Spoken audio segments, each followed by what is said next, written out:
우리는 눈을 통해 많은 것을 볼 수 있습니다. 눈이 바라본 모든 정보는 시신경을 통해 뇌로 전달되는데요. 네, 이런 시신경에 문제가 생기면 심할 경우 실명에 이를 수도 있다고 합니다. 오늘 내 몸 보고서에서는 가톨릭대 인천성모병원 안과 강규동 교수와 함께합니다. 어서 오세요. 안녕하세요. 네, 반갑습니다. 최근 스마트폰과 같은 모바일 기기나 컴퓨터 사용하는 분들 더더욱 늘어나고 있는 추세잖아요. 그래서 근시 환자들 또한 증가하는 추세라고 하는데 이 근시가 심해지면 녹내장으로도 진행될 수도 있다고요. 그게 사실인가요? 네, 맞습니다. 예. 녹내장이라고 하는 것은 안압 상승이나 여러 가지 위험 요인에 의해서 시신경이 눌리거나 혈액 공급에 장애가 생겨서 시신경 기능에 이상이 생기는 질병을 말합니다. 예. 이로 인해 심할 경우에는 실명을 할 수도 있는 무서운 질환인데요. 예. 고도 근시의 원인 중 일명 축성 근시라고 하는 것은 안구의 축이 길어지면서 멀리 보이는 물체 의상이 망막 전방에 맺혀서 시야가 흐릿하게 보이는 현상입니다. 네. 이렇게 안구의 앞뒤가 길어지면 시신경이 더 당기게 되고 상대적으로 얇아지고 구조적인 이상이 더 잘 발생하기 때문에 녹내장의 위험이 증가하게 되는 것이죠. 예. 축성 근시가 생기면 시신경 주변의 공막 또한 얇아지게 되는데요. 이런 경우 시신경을 보호하는 역할에 문제가 생길 수 있습니다. 근시 진행에 따라 조직이 얇아지는 것 중 하나로 혈류의 저하도 예를 들 수 있는데요. 안구가 커지는 비율만큼 혈관들이 증가하지 못해서 예. 안구 조직 전체가 상대적으로 허열에 빠지게 되는 것입니다. 네. 그냥 눈이 좀 나빠지는 수준이 아니라 이런 녹내장 같은 질환으로 이어질 수 있다니까 평소에 눈 건강에 좀 더 잘 챙겨야겠습니다. 네. 자, 그런데 그렇다면 이 녹내장을 유발하는 원인에 대해서도 설명해 주시죠. 네네. 눈 속에는 각막과 수정체에 영향을 보내기 위해서 방수라고 하는 투명한 액체가 끊임없이 순환을 하고 있습니다. 방수는 안구의 형태를 유지하는 역할을 해서 눈이 너무 말랑말랑하거나 너무 단단하지 않도록 정상적인 안구의 형태를 유지해주는 역할을 하는데요. 네. 안압이란 이러한 안구의 형태를 유지하는 압력을 말합니다. 안압이 증가하게 되면 방수의 배출이 원활하지 않게 되고 이러한 능력이 저하되면 생산과 배출 능력이 떨어지게 됩니다. 네. 일반적으로 정상 안압을 저희가 21mm 머큐리 이하로 보는데요. 예. 안압이 상승하게 되면 기계적으로 시신경을 압박하기도 하고 시신경으로 가는 혈류의 흐름을 방해해서 결국 시야 손상으로 인해 실명을 하게 됩니다. 예. 그런데 사람에 따라서는 이 말씀하신 안압이 정상 범주에 있는데도 시신경이 손상되는 예도 있다고 들었습니다. 어떤 경우인가요? 네, 특히 이제 우리나라 환자들의 경우에는 안압이 정상 범위에 있어도 시신경이 손상을 받는 경우가 많고 예. 시신경 유도의 혈액이 충분히 공급되지 못해서 허열이 발생할 수도 있습니다. 예. 한국, 중국, 일본 등 동북아시아에서 역학 연구에서는 안압이 높지 않아도 녹내장이 발생하는 환자, 즉 정상 안압 녹내장 환자들의 비중이 월등하게 높은 것으로 나타났습니다. 여러 가지 원인이 있을 수 있는데요. 이는 본래 안구 조직이 약한 분들은 압력이 정상 범위 내에 있더라도 시신경과 혈관이 눌려서 손상을 할 수 있다는 이야기입니다. 네. 네. 2007년도에 국내에서 대규모 역학조사를 시행한 적이 있는데요. 이 연구에서 안압이 높은 경우 또는 연세가 많은 경우 갑상선 질환의 과거력이 있으신 경우에는 예. 녹내장의 발생 위험이 높은 것으로 조사되었습니다. 네. 그러니까 안압이 정상이어도 높지 않아도 녹내장으로 발병될 그럴 가능성이 우리나라 환자들을 좀 높게 갖고 있다 이렇게 볼 수 있을 텐데요. 그럼 다양한 원인이 있을 것 같은데 녹내장의 발병 원인은 무엇일까요? 그리고 또 증상도 궁금합니다. 네네. 녹내장의 증상은 이제 급성과 만성에 따라서 달라집니다. 이제 급성 녹내장 같은 경우에는 전체 녹내장 환자의 10% 정도를 차지하고요. 예.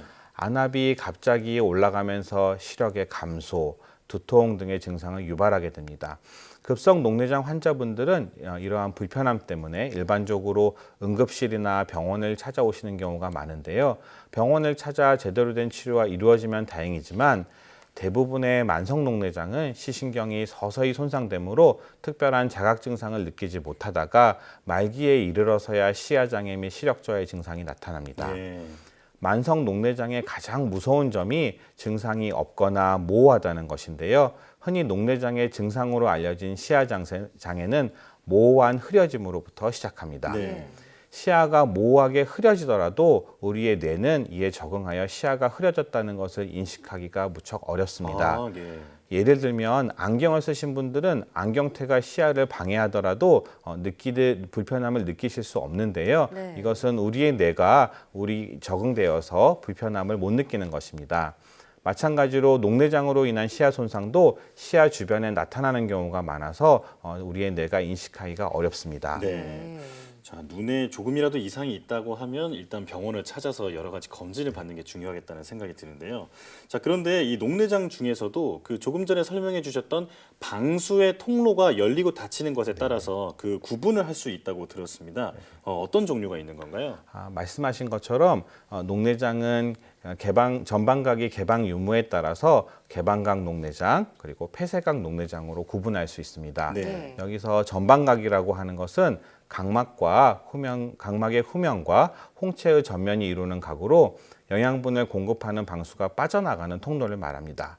개방각 녹내장은 만성적으로 서서히 시신경이 손상되는데요. 주변 시야의 손상이 먼저 진행되고 네. 중심 시야는 비교적 말기까지 보존되는 경우가 많습니다. 또한 서서히 진행되며 특별한 증상이 보이지 않기 때문에 초기에 녹내장은 알기가 참 어렵습니다. 네. 반면 폐쇄각 녹내장은 갑자기 상승한 후방의 압력으로 인해서 홍채가 각막으로 이동하면서 정방각이 폐쇄되는 것을 말하는데요. 이때 녹내장이 발생하는 것을 말합니다. 어두운 곳에 누워서 스마트폰을 보시거나 업무를 하시는 경우 눈의 불편함을 호소하시면서 이건 내가 녹내장이 아닌가 하고 의심하시는 분들이 많은데요. 이는 폐쇄각 녹내장에 대한 짧은 오해로 생긴 것 같습니다. 그렇군요. 자, 그렇다면 진짜 폐쇄각 녹내장은 언제 의심을 해볼 수 있을까요? 폐쇄각 녹내장은 누워 있는 자세보다는 이제 엎드려 있을 때 쉽게 발생하는 것으로 알려져 있습니다. 예. 어두운 환경에서 동공이 확대되고 방수의 유출 통로를 더욱더 좁게 만들어서 더 폐쇄각 녹내장이 쉽게 발생할 수도 있지만 어두운 곳에서 스마트폰을 누워서 보신다고 해서 모두 생기는 것은 아닙니다. 그래요? 기본적으로 폐쇄각 녹내장은 50대의 안경을 안 쓰시는 분들에게 주로 발생하는데요. 젊은 분들이 어두운 곳에 엎드려서 밝은 화면을 보더라도 그리 쉽게 발생하지는 않습니다. 네. 눈을 자주 사용하게 되면 나타나는 눈의 여러 가지 통증과 불편함 이런 것들은 보통 안구건조증으로 유발되는 거고요. 안구건조증은 각막 상피의 손상 때문이고 이는 녹내장과는 다른 질환으로 안구 표면을 부드럽게 유지해두는 인공 눈물 등을 안약을 의사와 상의해서 사용하시면 됩니다. 예. 네. 그렇다고는 해도 너무 어두운 곳에 스마트폰을 보는 건 좋지는 않겠죠? 네, 한 번 발생하면은 이렇게 시력의 질이 떨어질 수 있기 때문에 조기에 치료를 받는 게 무엇보다 중요할 것 같은데 병원에 가면 어떤 치료가 이루어지나요? 일단 녹내장을 진단하기 위해서는 안압 검사, 정방각경 검사, 시야 검사, 시신경 검사, 시신경 빛 간섭 단층 촬영 등을 필수로 진행을 합니다. 네. 최근에는 첨단 컴퓨터를 이용해서 시신경의 변화를 분석해서 빠르게 녹내장의 발생 및 진행을 알 수 있는 방법들이 보급되고 있습니다.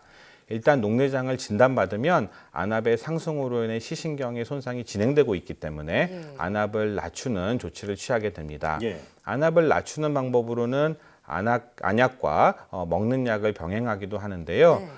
필요에 따라서는 레이저 치료 시술이나 수술을 시행하기도 합니다. 어떤 방법이 더 바람직한가는 환자의 상태에 따라서 달라지는 거고요.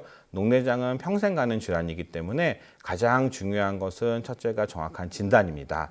그 다음으로는 녹내장의 진행 속도를 파악해서 올바른 치료를 진행하는 것이 좋겠죠. 예. 따라서 정기적으로 시야 검사나 시신경 검사를 반복해서 안과 의사가 녹내장의 진행을 판단할 수 있게 해야 합니다. 네. 지금 치료 방법을 설명해 주셨지만 가장 좋은 것은 병원에 갈 일이 없게 만드는 게 가장 좋겠죠. 네. 평소에 눈 건강을 위해서 어떤 올바른 생활 습관이 있다면 몇 가지 소개를 해주시죠.